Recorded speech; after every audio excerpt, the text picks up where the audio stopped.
I'm going to take you on a small journey. I wear two caps. One, I'm a private pilot, and secondly, I'm the CEO of a tech organization. So I'm going to take you on a journey for the first 30 seconds. And that is, I'm going to ask you to imagine a destination that you would like me to fly you to now. Then I'm going to ask you to tell me where that destination is. I'm going to choose a few people. Maldives. The Maldives. Brilliant. Vels. Cape Town. Cape Town. Cape Town International. Good. Yes. Hawaii. Hawaii. Nice long flight. Thank goodness for autopilot. Mark. Sri Lanka. Very interesting. That's challenging airspace. The lady in the red, yes. Istanbul. Okay. Turkey. Yes. Ah, Savi. Good. One of my favorite airstrips down there. It's very nice. Yourself. Go ahead, Tinashe. Germany. Whereabouts? Which city? Hamburg. We seem to have the imagination to choose destinations with a fair amount of ease. I'm now no longer your pilot. And I'm going to sit here and direct and guide you for the next 15 minutes or so to look at the challenges you face in your organizations, at your school, amongst your team, with your stakeholders, teachers, students alike. And we'll look at those problems with a creative imagination, an imagination that's not hindered by lack of budget, lack of time, lack of technical ability, lack of skills within your existing teams. So throw those encumbrances away. Throw them away. Just as Lerato said, it's about saying yes, not saying no. It's about saying let's try, not no we can't. It's about saying yes far more than we say no. Lerato, thank you for your intro. It really sets the stage about what we're going to talk about and the mind shift that I want to sort of stimulate today. There's no lack of challenges within our organizations, within our day-to-day tasks. But I want to tell you that there are tools out there, just as there is a pilot, just as there is an airline, just as there is an airport, just as there is a flight schedule to get you to any of your destinations. Be it Hawaii, Sri Lanka, Germany, you name the destination, there is a time and a schedule and a place and tools and people to get you there.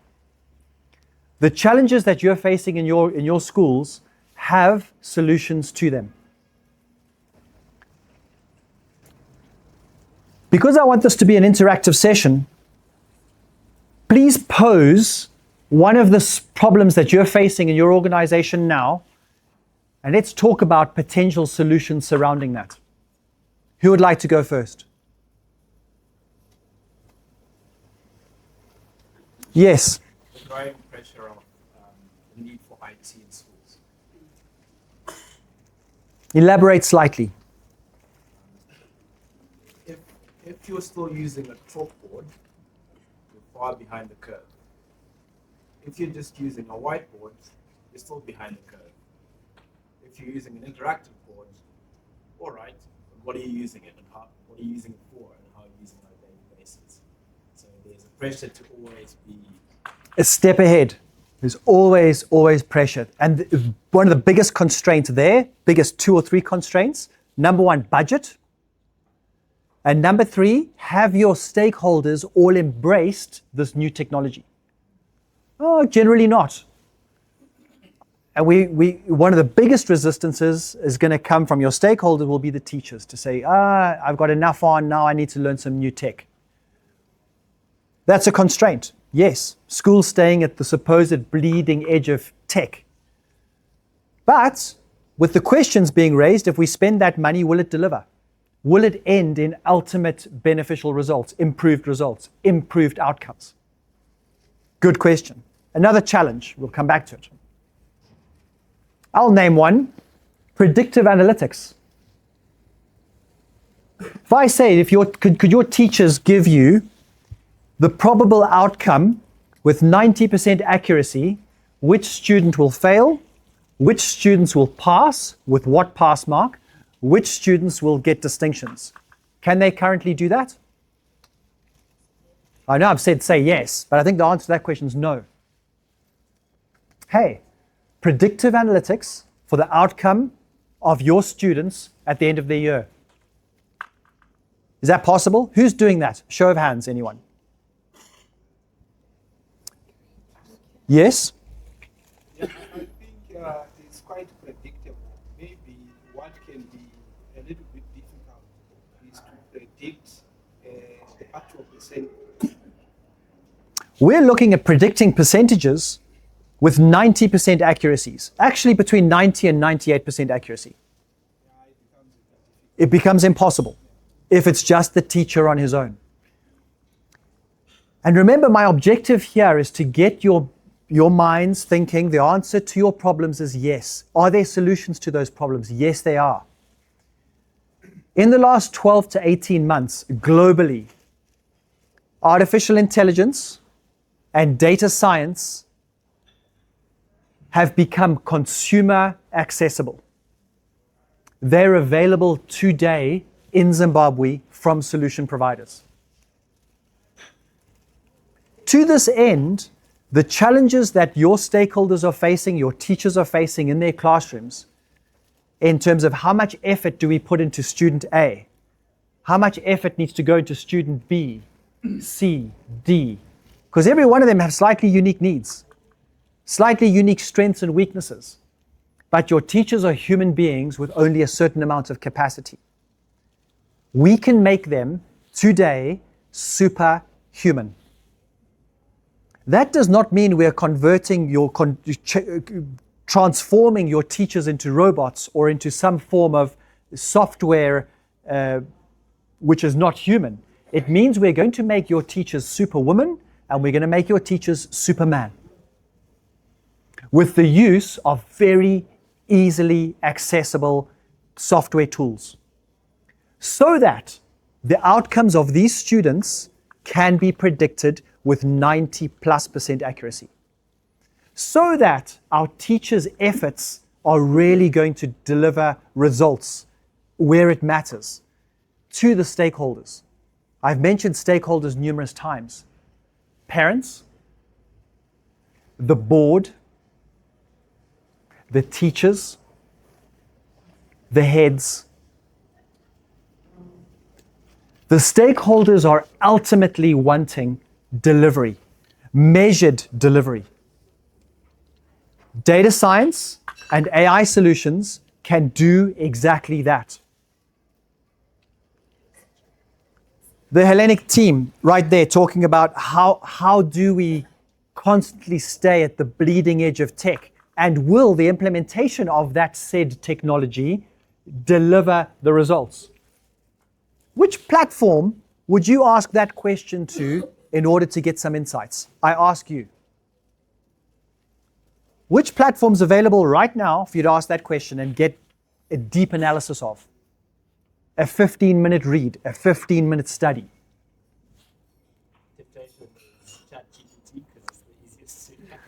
Not only is it the easiest, but it's readily accessible. And it's made you Superman. And my challenge to each of us is this: our limiting factor is our imagination. Our limiting factor today is not the availability of the solutions. The limiting factor you and I have is our lack of creative ability. You had no problem choosing a destination for me to fly you to. But what we have problems in doing, generally, I speak for myself, I run an organization. The problems I have, and no doubt we have collectively in this room, is finding creative solutions to those age-old problems. And we more readily say there's no solution. But there is. So, ChatGPT, exactly, a really, really amazing tool, readily available. I strongly suggest you buy it for $20 a month, and it's $1 a day, $1 per working day, not for you guys are working 7 days a week, but for the rest of us in industry who work 5 days a week, it's $1 a day.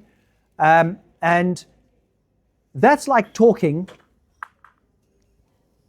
to a super computer that's going to make you Superman or Superwoman. Where is your challenge?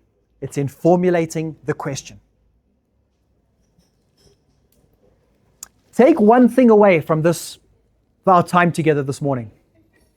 Go and study this. Prompt engineering. That's one thing you take away from our time together. It's go and spend 20 hours minimum on prompt engineering. You will then become Superman and Superwoman. And you know what? You now are going to insist that any reports that are given to you by your team members, by your stakeholders, if they are drafted by themselves alone, they're inadequate. That level of output is now 1 out of 10.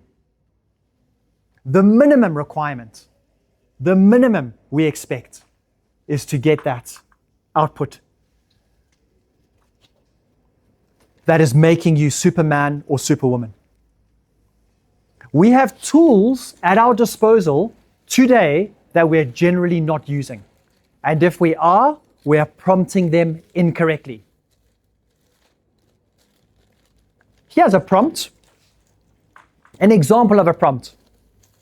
Your 3-year-old, what is the question they like asking the most? Exactly, Maria.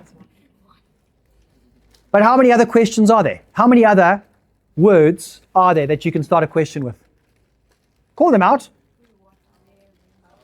Who, what, when, how. But we generally default to just one. Why? And unfortunately, that's not exclusively just 3-year-old. It's us too. And that is a prompt. But we've got to get beyond why.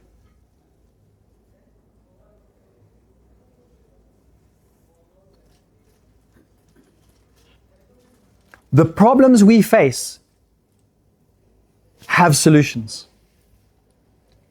I've touched on ChatGPT, but there is data science. This is the second and the last one I'm going to touch on for each of you.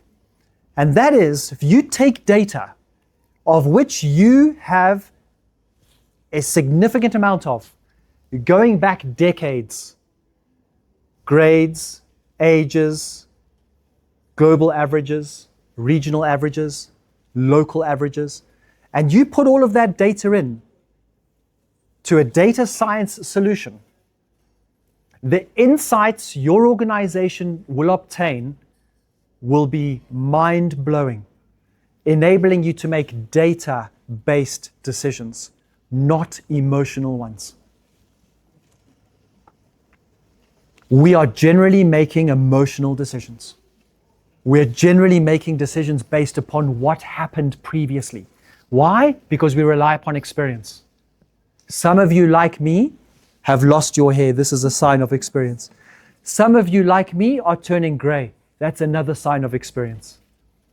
But those are not necessarily assets in the modern environment that we find ourselves in. Why? Because your students can get educated and there can be an outcome by not necessarily sitting in your institutions anymore. The problems we are facing are not only ones we know, they are changing readily, rapidly. How are we going to keep students in our classrooms for the next 5 years until 2030? Because we have watched over the last 14 years, 30 to 40% of your students going into alternative schooling systems. That's not a 3 or 4%, that is 30 to 40%. Why are they moving? They move because customers will determine what is best for them. The takeaways are, ChatGPT is your friend. Use the one from OpenAI, and it's a paid solution. Using the paid one is like talking to a university professor. Using the free one is like talking to a 13-year-old. There is a very big difference. You get what you pay for. Yes, ma'am. Please give me your name, though. My name is Carol. Carol? I use the paid ChatGPT, but I think I'm using it like a 3-year-old instead of a... You're asking why?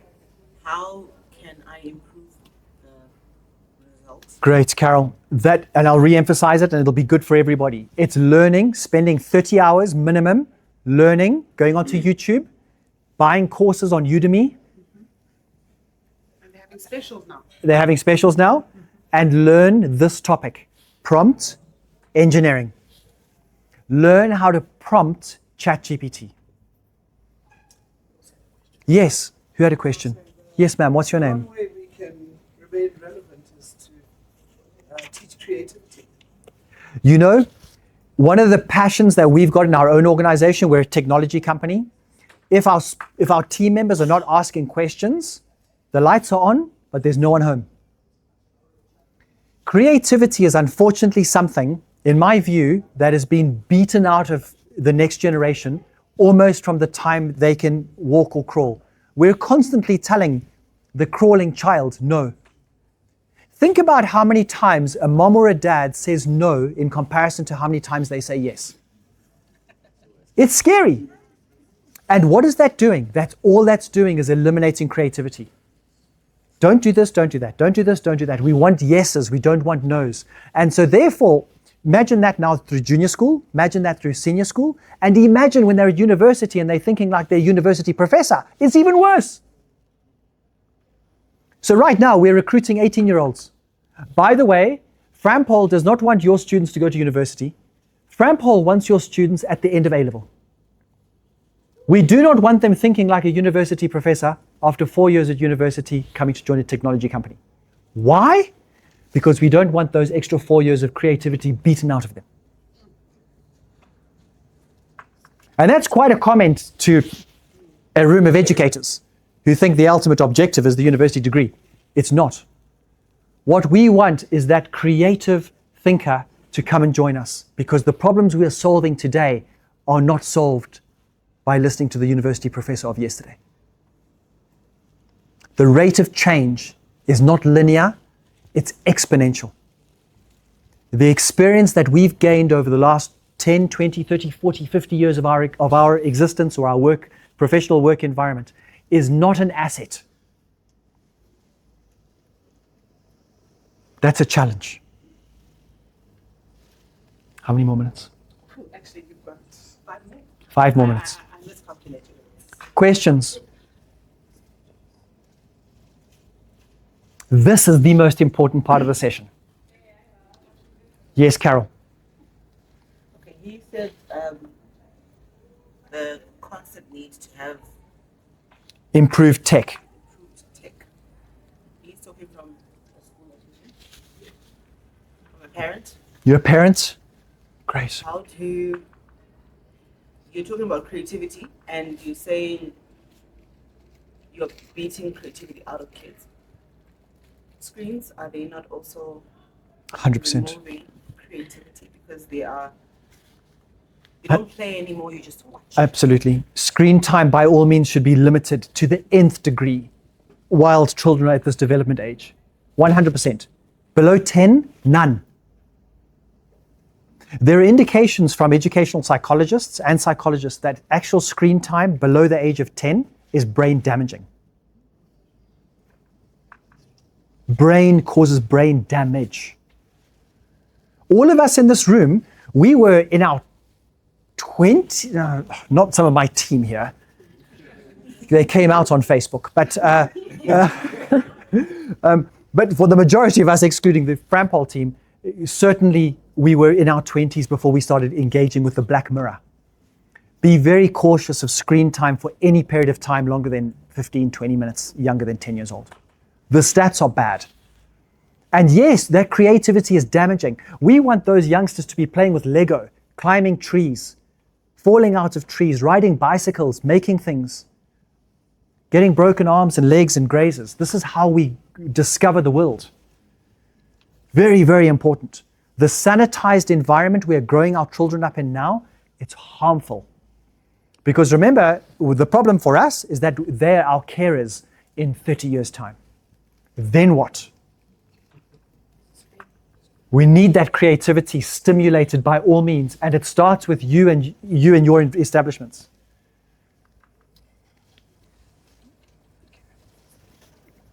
Thanks, Carol.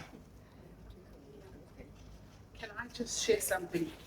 Neil, thank you. So regarding the stakeholders, I cannot emphasize getting the parents and the heads and the council and the board members on board is what's making my department work right now. I speak to the parents. I run sessions every term. Twice a term, I do a thing called Coding and Cupcakes. I bring in the parents to see what we're doing. Some of the activities show them what not to do, or what we're not doing using an iPad. We don't use an iPad in some of the activities. I want the parents to see why I want them to invest in girls in tech. I also do come talk tech with me, where the parents come and we just talk, because we have parents who are the why on ChatGPT. Their daughter has a test tomorrow, and they just say, my daughter has a test tomorrow, please give me an example that she can use to practice. They don't understand also how to use ChatGPT, and I do a lot of, and I'm still learning how to prompt. I cannot also emphasize enough, the most important thing you can do for yourselves, for your schools, is run prompt engineering workshops, get them onto these Udemy. Coursera also had a few. And Alison, they all have ways where we can, we are all continuous learners, and get people like Frampol to come in. Maybe you send your younger ones to come work with our teachers, but there is nothing as amazing as being a continuous learner to help these kids use it properly. And guys, get your parents on board. Run an event where you just play. Show the parents how to play. Yeah. Yes, we bring iPads from grade 5. It's a BYOD, but I can tell you now, the parents are shocked when I show them what they shouldn't be doing at home. They're like, but I'm doing it at school with your child. It's fine. You don't need to be doing anything else on the iPad. So now we've cut it to where on weekends, your child, I put together a cool little checklist for the kids that they share with me on Teams. Mathletics is kept open, and they get to choose 2 creativity apps to play on, because we have kids who are, in this modern age, content creators. So some of them say, Miss Shooping, please can you keep iMovie open? I want to make a movie this weekend. I want to make a movie on my half term, on my holiday. So I talk to each grade and say, what app should we keep open for you for the next 2 weeks or for the next week? And the girls and I, then we talk, and we all give each other a challenge. So find ways to use it creatively and limiting them on the screen. And I've gotten all the parents, we're getting them to sign a pact to say, if all of us do it, because you're sending your child to a play date to another parent who has a free-for-all. So if we get our parents on board, it will make such a difference, and connect with people like Neil and Frampol. Because parents, when we tell them something, they're like, there she goes again. But get Neil in, they're going to be like, oh my gosh, and you're going to be like, that's what I told you, man. But trust me, get people like Neil to come in, and let's all collaborate. Maybe the heads get together and say, Neil, I have 5 schools who are interested. We're all going to be at school A. Please come through and make it a thing. Collaboration. Thank you, Neil, because that was really, really awesome. Thank you, Lerato.